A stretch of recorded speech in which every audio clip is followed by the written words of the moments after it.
I think there's a bit of a gap. I think building materials is a bit of an old guard, and there's a gap in technology between building materials and maybe some other segments that are out there. And I think we're at a catch-up phase right now. I think the growing demand and the growing normalization of steel roofing is demanding that technology in our industry begins catching up.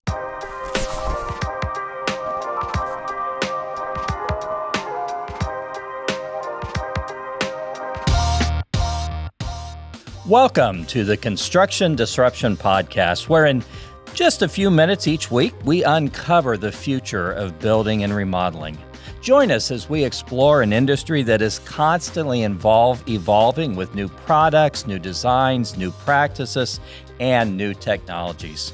From builders to remodelers to executives, as well as some folks we bring in from time to time with entirely outside perspectives, each episode of Construction Disruption meets with forward thinkers as well as those simply in the know of the construction industry who are able to share their own unique insights. Construction Disruption is sponsored and created by Isaiah Industries, a manufacturer of specialty metal roofing systems and other building materials. My name's Todd Miller, and my co-host today is our sales manager, Seth Heckeman. Behind the scenes, we have Ryan Bell, and Ethan Young is popping around back there as well. So it's kind of interesting. Seth and I kind of represent two ends of the spectrum, if you will, in building materials. And by that, basically, I mean, I'm the old guy and he's the young guy. Seth's age pretty much puts him kind of smack dab in the middle of Generation Y, the dreaded millennials. And my age kind of has me, I always like to point this out, I'm kind of at the very young end of baby boomers. I have a hard time admitting I'm a boomer. So I just, okay, boomer, thank you. But I also said dreaded millennials because I actually find millennials to be great to work with, and we have quite a few around here. They tend to like to know what's expected of them, and I like that. But they also don't necessarily, and Seth and I, we've run into this a few times, he doesn't necessarily like to do things just because I'm saying, well, that's the way we've always done it, Seth.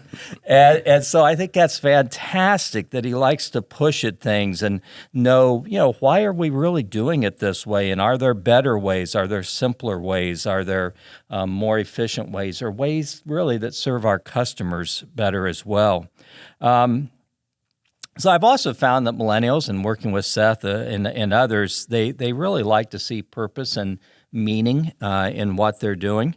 So to me, the millennials, because of that, because they like to see purpose, because they push at those boundaries sometimes, because they push at the why are we doing this, I think they're the ones that are really going to cause disruption in our industry as they mature and they take over top leadership spots in construction over the next 10 to 15 years. And I think that's really exciting. So, Seth, before we dive into things today with this episode's special guest, who is Adam Clark of Best Buy Metals, I'm wondering, could you share with us one or two of the things that are really occupying a lot of your time and attention today? And again, like we said, you're our sales manager here at Isaiah Industries. So what are the things that are really taking a lot of your time right now? Sure, absolutely. But before jump into that, I do just want to acknowledge and how much I have appreciated in my going on 12 years here, the culture that you have built here at Isaiah Industries, you and Kelly and others of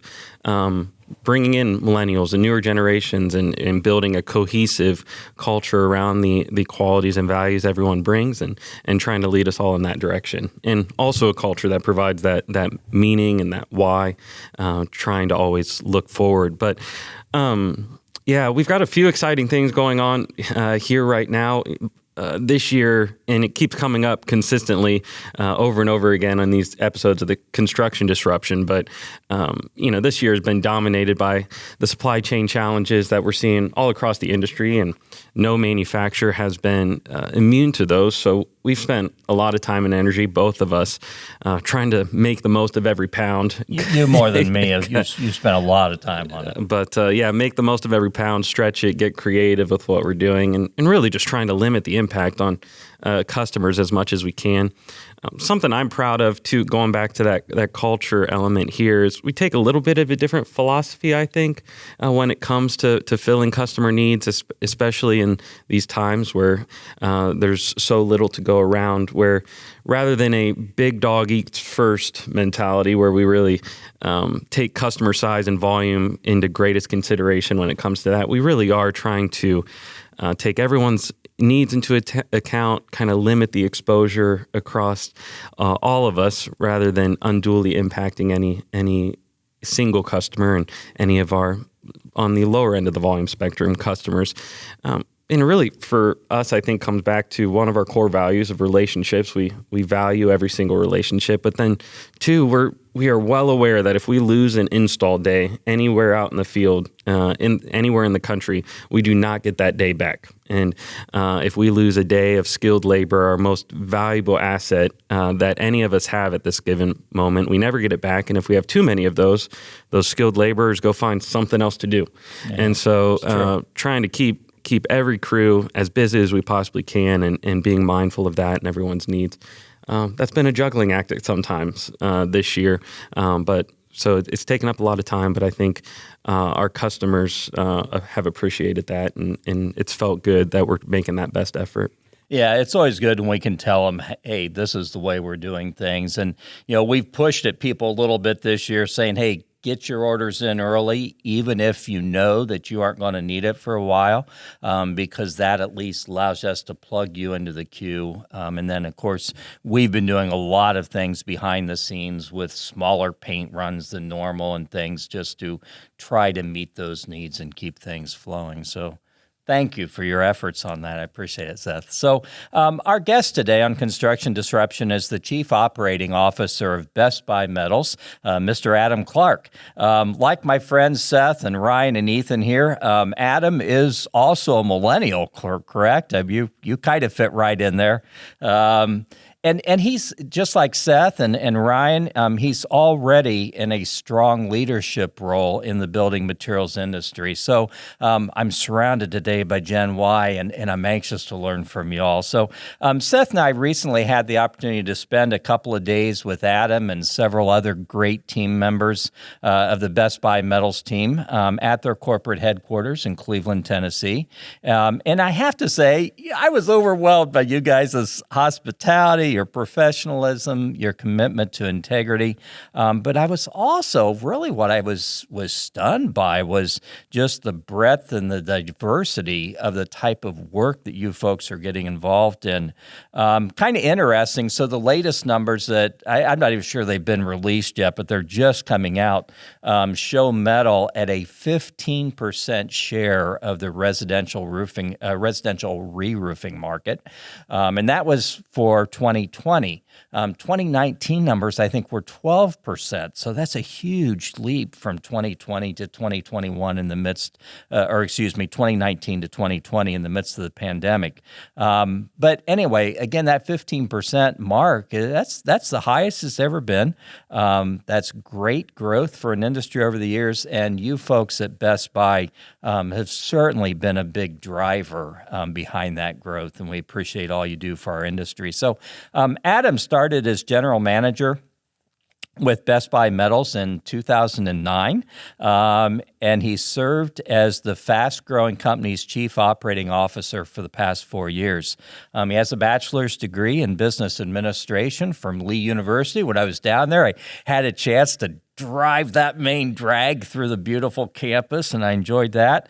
But I have to tell you, Adam is one of the most forward-thinking, most positive people I've ever had the opportunity to work with. So, Adam, no one's going to tell your story and the Best Buy Metal story better than you. So before we dig into some meatier questions focusing on the future of our industry, love it if you could just kind of open up with sort of an overview of your company and tell us a bit about what you do there. Yeah, sure. Thanks, guys, for having me on the show. I'm excited to be here and spend some more time with the team there at Isaiah Industries. I always appreciate the wealth of knowledge that I feel like I come away with every time we get a chance to speak.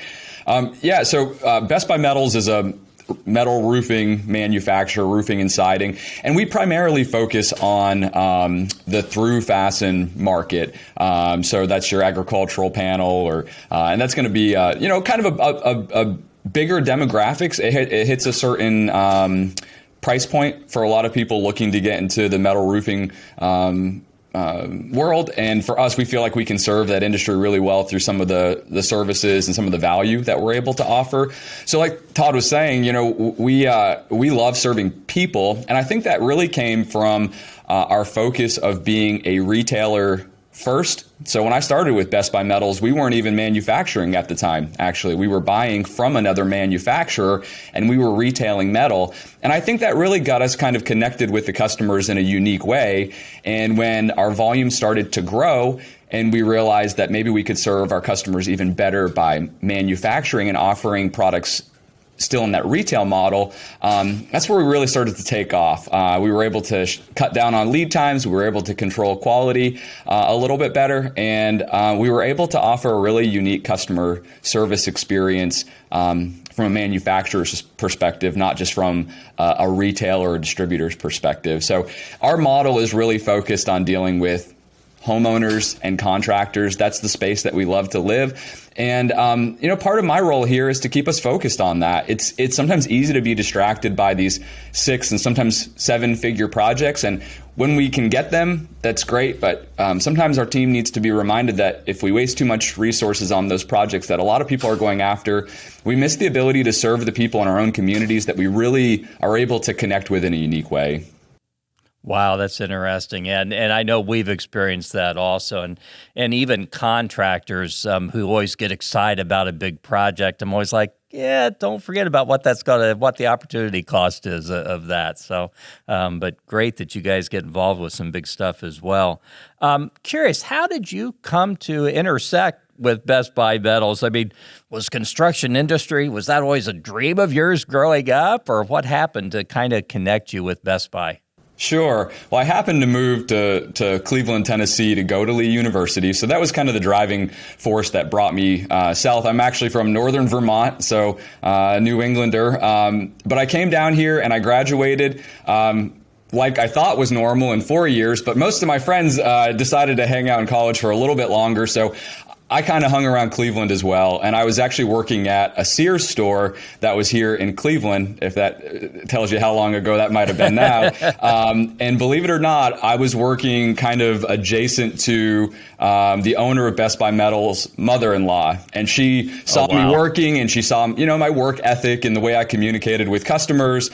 And there was a sales opening here at the Cleveland office. And she's like, hey, you should go apply for that job. So I did. And I came on as a sales rep / forklift driver / really anything that had to be done. We were about 6 people in the sales and admin office at that point in time, and we weren't doing any manufacturing. So everybody wore a lot of hats back then. So no, I don't know that I necessarily had an underlying passion for the building materials world. But I'll tell you what I do now. I love this industry. I love what we do here. I love that we're empowered to impact our communities and beyond. And I'm really passionate about being a steel guy. There's just something about being in this industry that feels, gritty and tough. And I really appreciate that. Wow, that's cool. And I appreciate the reference that we all wear a lot of hats. And yeah, we do that here. I make the joke often that when I meet folks and they're like, oh, what do you do there? And I say, well, I fill the soda machines and I mow the front yard. And yeah, that can literally sometimes be the case. So, one of the things, and you talk about your connection to the community and caring about the communities that you're in. To me, I've always looked at Best Buy Metals. I've respected the fact that you have been a bit of a disruptor in our industry by oftentimes making that direct connection between products and consumers, homeowners, property owners, which former to you guys wasn't done a whole lot. I mean, that really has been pretty disruptive. And do you see that as a trend that you think other sectors of building products will follow? Yeah, I mean, I think that we see it. If you kind of look up the stream, you're starting to see mills and paint lines coming together. You're starting to see partnerships between coil suppliers and brokers and distributors. There's a lot of, I guess, consolidation happening right now upstream.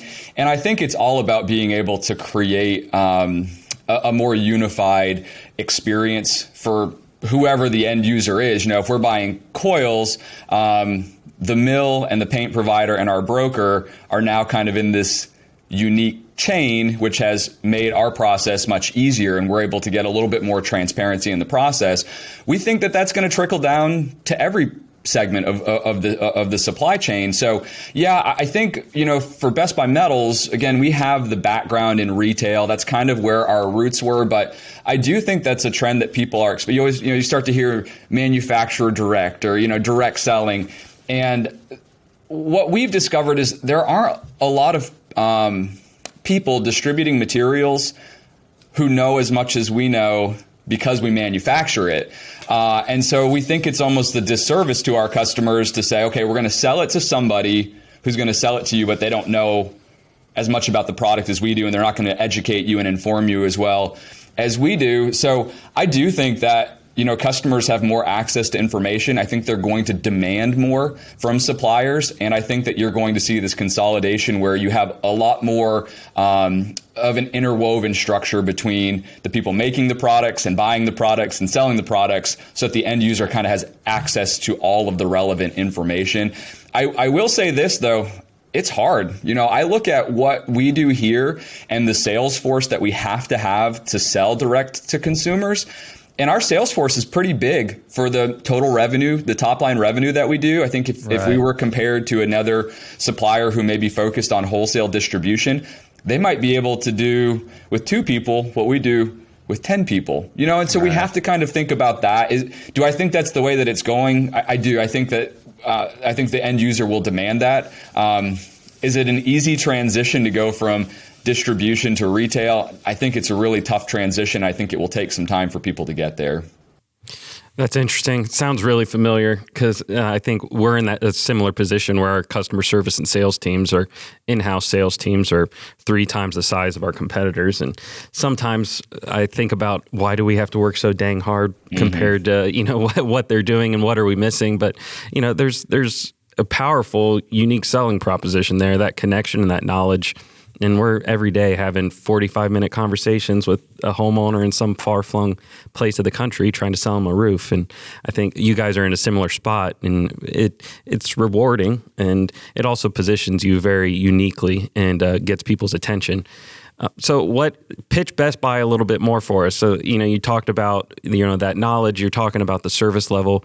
What are the other key elements of your, like I said, unique value proposition you're taking to folks? And then also, I'd love to hear a little bit more about how that service plays out. What does that mean on a, nuts and bolts level? How does that manifest on a daily basis?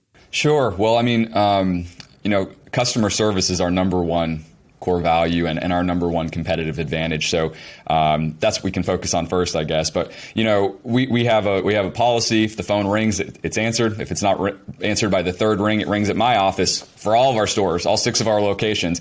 And I don't have to answer very many calls. Our customers expect us to be available when they need us, and they expect us to be present when they need us. And I expect our team to execute on that. And when my phone starts ringing because we're missing calls, we're either extremely busy or somebody needs to be held accountable to take care of our customers. So customer service has always been the driving force behind Best Buy Metals. Again, our retail focus and our heart to care for people well has driven that. So I often hear people, and we often get reviews where customers or even individuals just visiting our facilities are saying, wow, it just feels different coming in here. I'm greeted with a smile, and people are friendly, and people seem energized and excited about the work that they're doing. Seth, you talked about culture at Isaiah Industries. I think that you can't serve your customers extremely well unless you have a team that feels joyful in the work that they're doing. So that's something that we try really hard to keep the center of our bullseye, is our internal culture and how it affects our customer service. Some of the other services that we offer, and we could talk about these in, I guess, a specific order. Customer service, of course, is number one. Lead time is number two for us. We have customers, much like you guys do, who are on deadlines and they need things done. And maybe sometimes they can't get paid. If it's a contractor, they can't get paid until the project is complete. So we pride ourselves on having really industry-leading turnaround time. At our Cleveland, Tennessee office, which is our largest facility, it's our headquarters, if a customer places an order by 10 a.m., they'll have it same day. I mean, that's our commitment. If they place it after 10 a.m., we'll have it within 24 hours of the order date. Again, just like having a more robust sales team to take care of customers in a unique way, well, it changes the way that we manufacture too.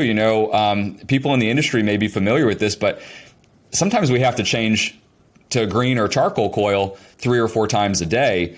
It would be most efficient to put one coil on, a color on, and run every job for that 24-hour period. But our model just dictates that we do things a little bit differently. So lead time is another competitive advantage and core value that we focus on. Some of the other services that we offer are deliveries, residential deliveries. There's a lot of people who won't take materials out to a job site, especially a residential job site, because it's hard, but we've helped design and we run special roller trailers where we can get into really tight residential areas. We're in Asheville, North Carolina, where you're up in the mountains and you're doing these beautiful log homes. They have to get the metal roof up there, and so we have the means to make those difficult deliveries that other people may not be able to make. Some of our quoting services are also unique. We offer free quoting to anybody who just is curious about roofing. We've got a whole division dedicated to that. So anyone who's interested, they go to metalroofingquote.com. They plug in their physical address, and we use satellite imagery. And within 24 hours, they'll have a metal roofing quote back, really for any product that they want, including the Isa Industry shingles. And then finally, price consistency is our last. Those are the 5 core competitive advantages or values that we try to introduce to the customer. And just like everybody else, we've had to adjust our pricing this year to account for increased cost of goods.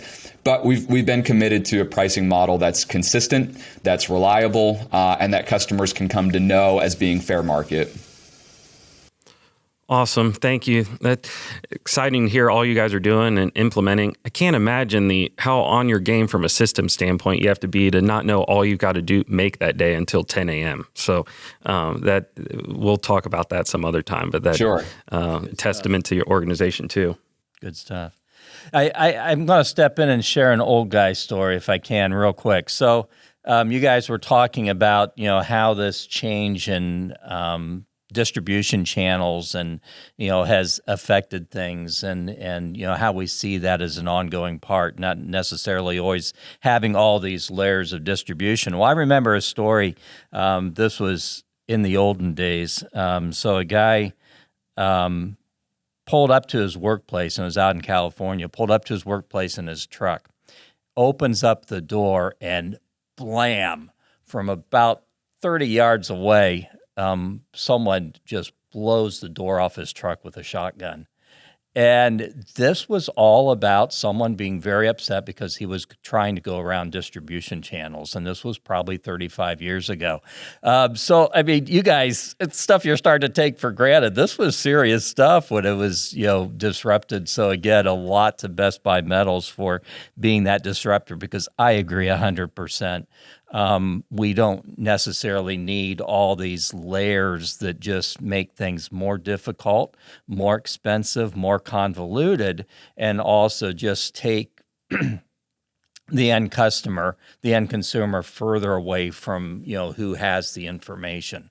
And we appreciate that some people don't like the model or don't appreciate the model. And there's a lot of industries where it doesn't work. But what we've decided is that, to serve our customers best. If we thought that serving the customer best could be done through distribution, that's what we do. But our core decision making is based off of serving people well, and we really feel like this is the model that makes the most sense for us. It's a maintainable and sustainable model, and other people who may not like it, they may not like it because it's hard, and we're willing to do the hard work that they may not be willing to do. Absolutely. So that certainly puts you in a unique position of, having those conversations and having a finger on the pulse of that consumer. What are you hearing from them lately, and has that changed at all? What are the driving forces behind their decisions? Yeah, I'm not really surprised to hear that metal roofing is continuing to grow in the residential re-roof segment. I think customers are understanding that all building material products are going up. Metal roofing is part of that, but so is asphalt shingles and slate and cement and wood shake. It's all being affected. So we don't really see a lot of customers saying, well, you guys, metal is too expensive. It doesn't make sense. Really, it's almost the opposite. We see a lot of people saying, okay, well, we realize that metal roofing is going to last so long. It offers great value over the life of the system.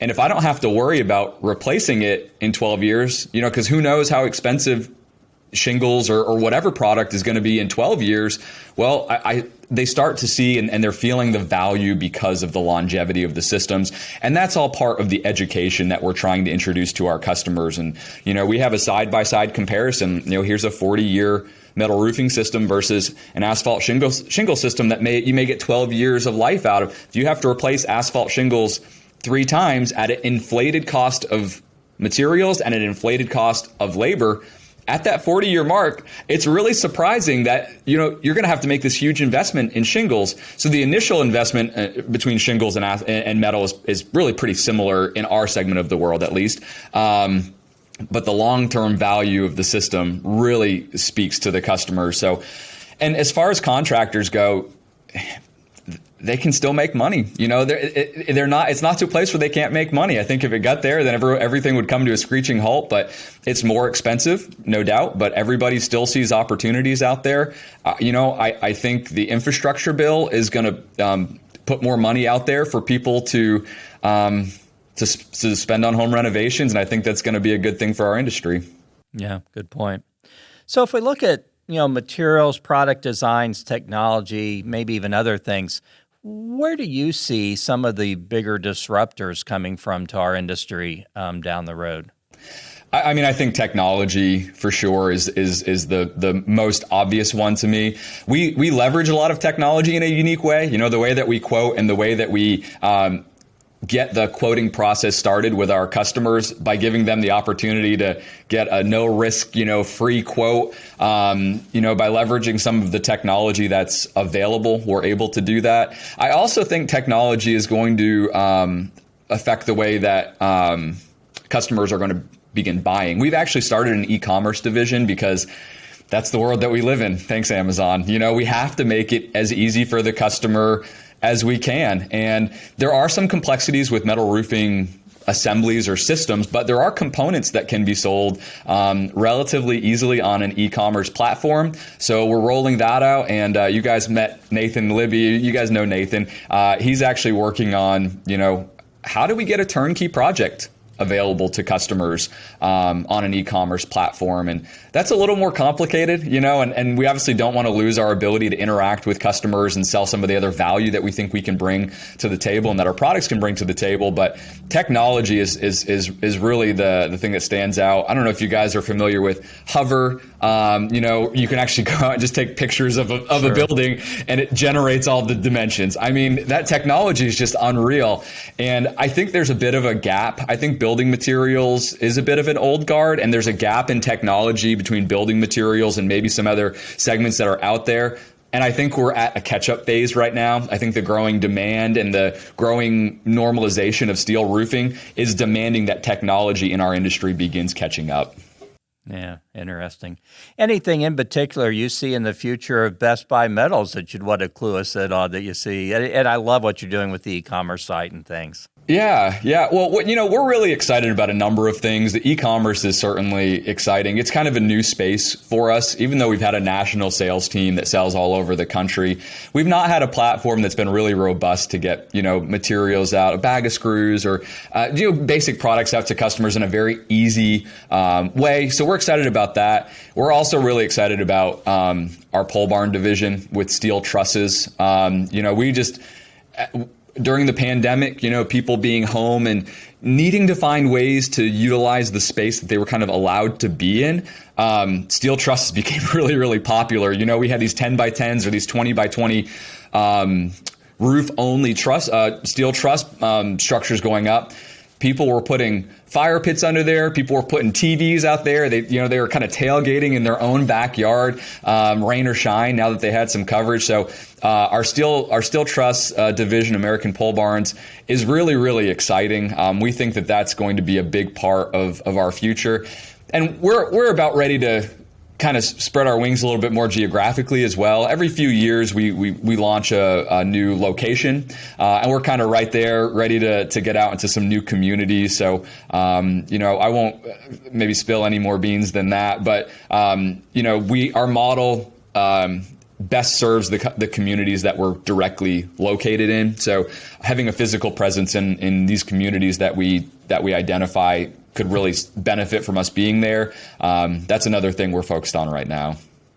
Well, and I see that as nothing but a good thing as you guys expand your footprint. And I saw the videos over the weekend you were posting of the American Pole Barn, the steel trusses going up, and I was just fascinated. I kept tuning in to see if you had any updates or anything going on, and what a great-looking structure in the end as far as how it turned out. So. Yeah, that was actually right down the road from our office here. I've got a buddy who had reached out to me, and he wanted to do a lean-to extension off of one of his buildings, and I said, we've got the perfect solution for you. He's like, if it's perfect, you need to come down here and show me how to install. So I was down there helping him out with it, and that was a ton of fun. And just the ease of installation is just unbelievable, and I think that's one of the things that's so attractive to most people. Well, I thought, hey, if Mason's out there doing it, anyone can do it. Right, exactly. That's exactly right. So what are some of the biggest challenges that you see facing the metal roofing industry today? And we probably all know where you may go with that, but maybe not. But what sort of long-term changes do you see coming from those challenges? Yeah, I think, a lot of people would say cost of goods, cost of steel, availability of steel, and maybe that's part of it. I think the biggest maybe threat that we have is there's now a bigger gap between good quality products and inferior products. And that's one of my concerns and one of my fears is that if the gap between a 40-year or lifetime warranted paint system is too much more expensive than a secondary system, customers may start thinking about going with the least expensive option if there's a big enough gap between the two. And I think that may open the door for people to start squeezing in some inferior products. So I think for us, if we're doing our job well and we're selling the value of what we do and the products that we have, we can try to insulate at least the communities and our sphere of influence from that. But I am a little bit concerned about inferior products starting to come in and really challenging the quality perception of our industry. I think if you compared, a premium steel product to anything else out there, a customer would just be blown away. But if you put a non-warranted poly paint system out on a roof that's on a highway that everybody goes by, it might be dark green when it's installed, and in 2 years it's lime green. And then the community expects that every roof will act that way. And again, that's what we're trying to educate people on, and that's what we're really trying to protect from happening right now with the cost of materials going up and the threat of maybe inferior products sneaking in. Makes a lot of sense. I remember when I was growing up, it was actually Japan where we were starting to see a lot of products come in, consumer products, this is even pre-electronics, but like household products. And you'd turn it over and there'd be this real small stamp made in Japan. And everyone's like, oh, and, the country has changed, or countries, but the reality is that, there's always this concern that there could be inferior products can be great products come in from offshore too. No disputing that either. But so you had alluded to me the other day that you have some thoughts regarding the steel industry and its future, and I'm kind of curious if you could share that with us, what it is you're thinking there. Well, for me, I just think the future is steel. I mean, really, as more and more people are becoming educated on what steel can be used for, I think a lot of people are really surprised. I still have people say, I didn't know metal roofing was even really a thing that was used for residential application. I thought it was just for barns. So for me, it's realizing that there's still a ton of people out there that need to be informed and educated on the products that we offer. And some of the things that I kind of made a note here, but steel is the most recycled product in the world. So as we're talking about the 3 R's of sustainability, reduce, reuse, recycle, steel's kind of the perfect solution for that. As far as reducing energy, you've got reflectivity that comes along with steel products. Most of the products are Energy Star certified, right? And so, and this applies to aluminum as well. I know you guys deal in the aluminum world as well. It really complements very, very well. As far as the reuse side of things, we have people all the time who take down a structure that they don't need anymore and take the roofing and go and put it on something else or make a fence out of it. We even had a wildlife expert in the area come and get some scrap panels from our facility. He was going to put it out in the woods and observe snakes, that come in and hang out under there. And that was just kind of like a cool use. You don't have to throw it in the landfill. It can be reused for something. And then, of course, as far as the mills, the micro mills and the arc furnaces that are starting to come online, they primarily are working with scrap steel. So anybody who's really looking for sustainability and recyclability, I think that steel is just such a great solution as we move forward. And then you start talking about what else can steel be used for, like steel framing or studs for homes.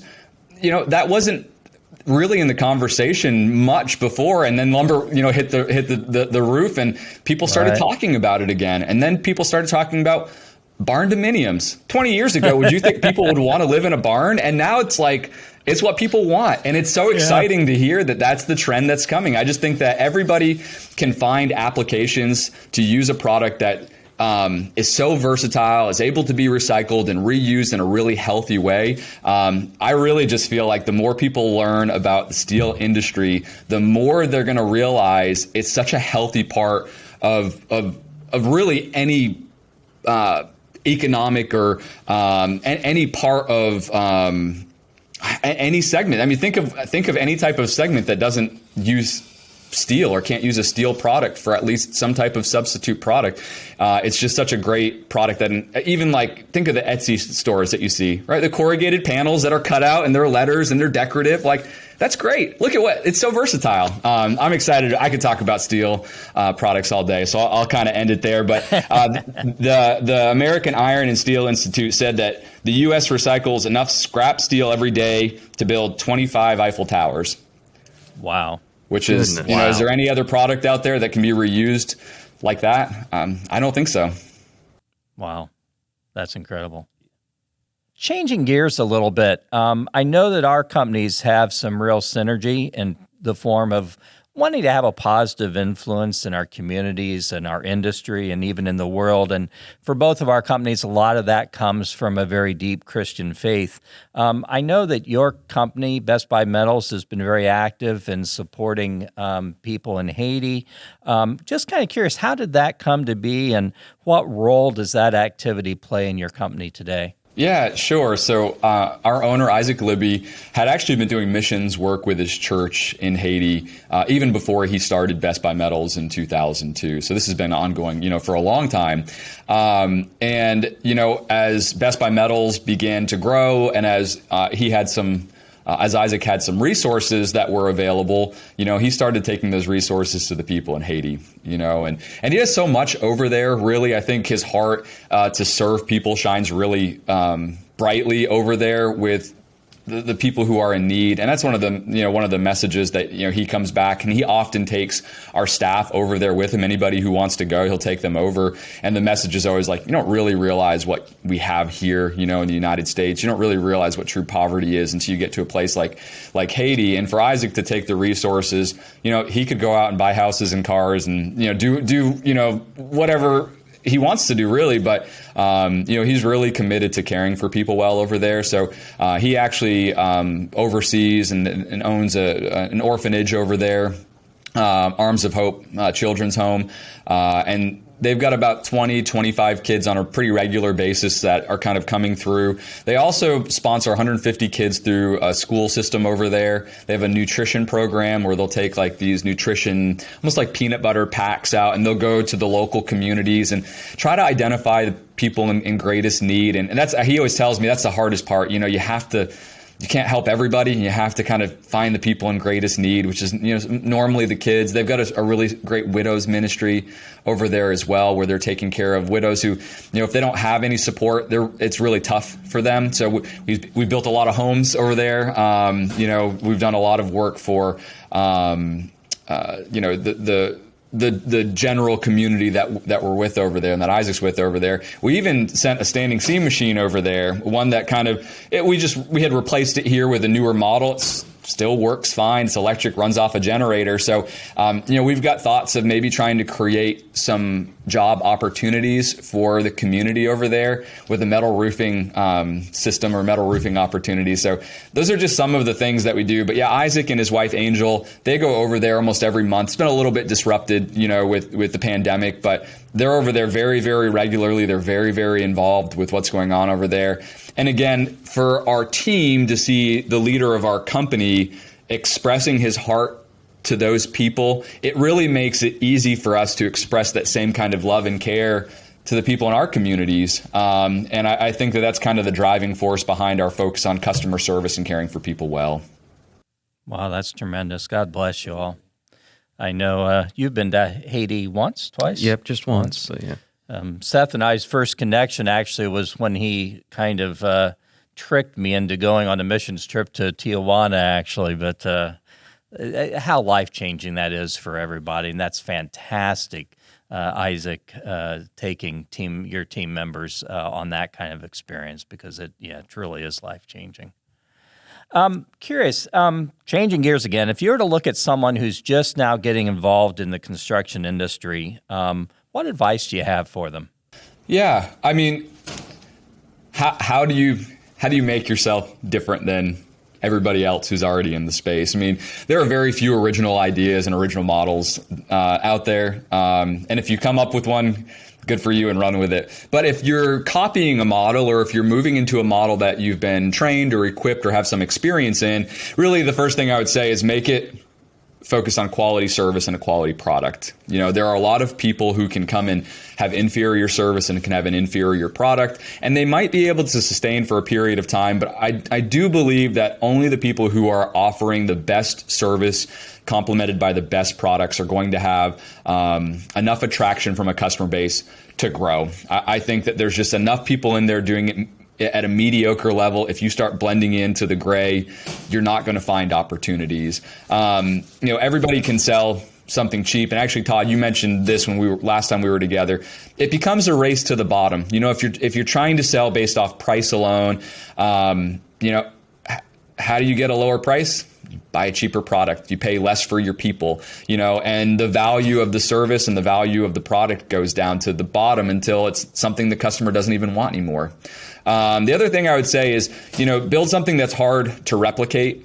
You know, that's one of the models that we have at Best Buy Metals. We think that what we do is complicated. You know, I think, Todd, you may have alluded to it. You know, we're pretty complex by design. We don't want anybody to copy what we're doing, you know, and build something that's really hard to replicate. And that can be from a service standpoint too. Like if you walk into any of our facilities, our team's smiling, greeting, offering coffee and water consistently. We're doing that all the time. You don't think that that's very hard, but who else does that? You know, it's a hard thing to replicate because you have to get people bought into the fact that that's the right thing to do, and that's tough. And I guess my last piece of advice would be find a mentor or mentors. Find people who are doing things well. Find people that you admire, you know, and make sure that you're admiring good characteristics and not shallow characteristics like they make a lot of money or they drive a flashy car. You know, find people who have created successful businesses, who treat people really well. You know, I think that's one of the things that allows us to retain our best team members here is that we're connected with them and we try to treat them really, really well. But finding mentors who can help you discover hardships. I think the message is a mentor kind of is like a time machine. They'll skip you ahead. You may still experience some of the hardships of learning, and that experience is healthy, but you may not have to live in that space longer than you need to if you have somebody there who's helping you understand some of the hardships that come with living there too long. So my last question for you, I'm curious, what do you see as, and you've talked about a lot of things already, a lot of good stuff, but what do you see as being some of the primary driving factors in how we build and remodel going forward? And do you see any changes that we can expect in regards to construction products and practices? And you've touched on a lot of things already about sustainability and energy efficiency. Anything else you see as being big driving factors? Well, we live in the information age, right? And so this may feel a little bit redundant, but customers have more access to information than they've ever had before. They know what they want differently than they ever knew what they wanted before. And so we have a responsibility to be sharp and be experts of our craft and still be able to wow customers who are really well educated with our level of expertise. And I think that's really going to continue to be the driving force to getting better, is that we're going to have to say, okay, well, it's not good enough for me just to know how to install a ridge cap anymore. I've got to be able to talk about airflow efficiencies and why we need to use vented parts. And I need to be able to talk about the fade measurements on a roofing system so I can better explain a warranty. I think that, those are some of the things. Customers' access to information is definitely something that will continue to drive us. I think there's some great innovation. I think just naturally that happens when an industry starts to expand and grow. We saw fasteners change, and some of the through fastener, again, that's our space. Some of the through fastener technology has really evolved because the providers saw the need. They saw a gap in our technology, and they went out and they were innovative. And I think we're going to see paint. It's about due for another upgrade. I think that we're going to see some of the major paint providers coming out with technology that's brand new and that's really exciting, and things that will help shock our customers with new information. Because I think if we're constantly living in a space where customers already know about it, it's going to be really hard for us to continue to wow them and get them excited about what we're doing. So I think we, as manufacturers, we have a responsibility to hold our partners accountable to continue to be innovative and create. And we have a responsibility to continue to do the same ourselves and train our teams to get our customers excited. I love that, the idea that, hey, we're going to be pushing toward more value, providing better products and more value we can sell out there. And that really helps differentiate us from some of that, inferior competition that's going to inevitably pop up also. So good stuff. Anything else we haven't talked about today that you'd like to share with us? Well, we've covered a lot today. I'll kind of just end by saying, I think that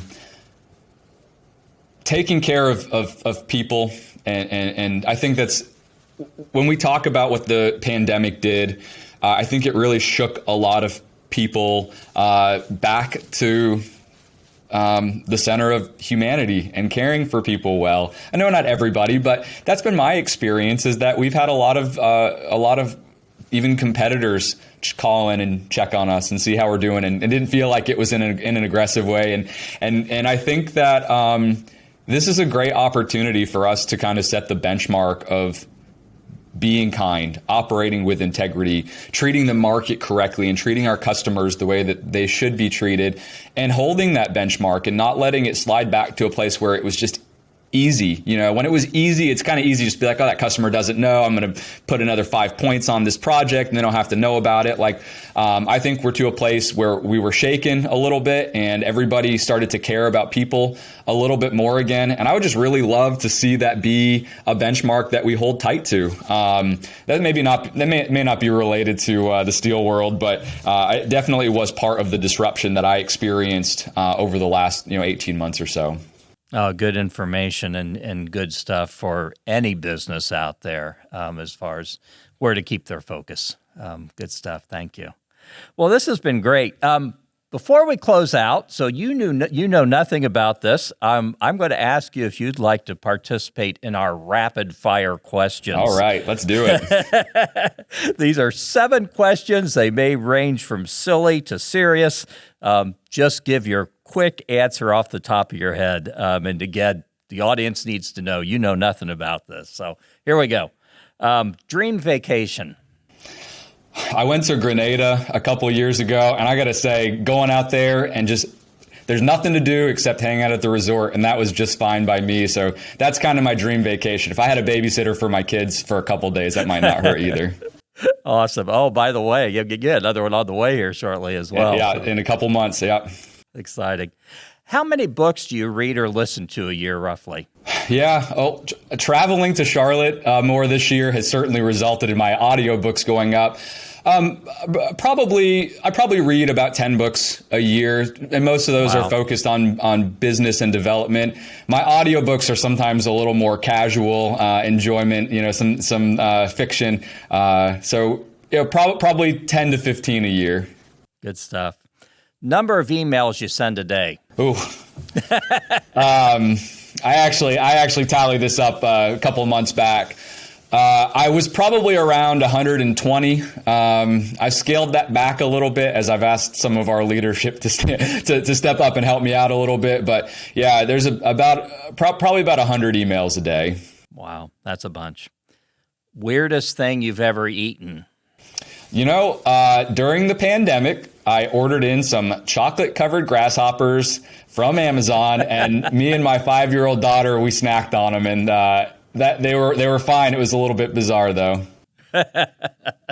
Oh, that's good stuff. I got to check those out on Amazon now. Now you're giving me a challenge.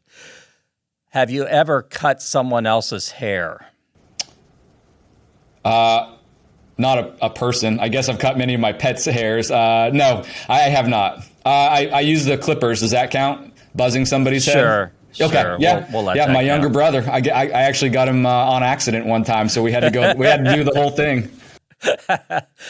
I remember my wife once cut our toddler's hair, and I swear the poor kid looked like some wild animal that had been caught in a forest fire for weeks. It was just horrendous. Well, my wife just did that with my youngest about a month ago, and he had kind of that straight scissor line right over his ear. It's still there. It's just a little bit lower now.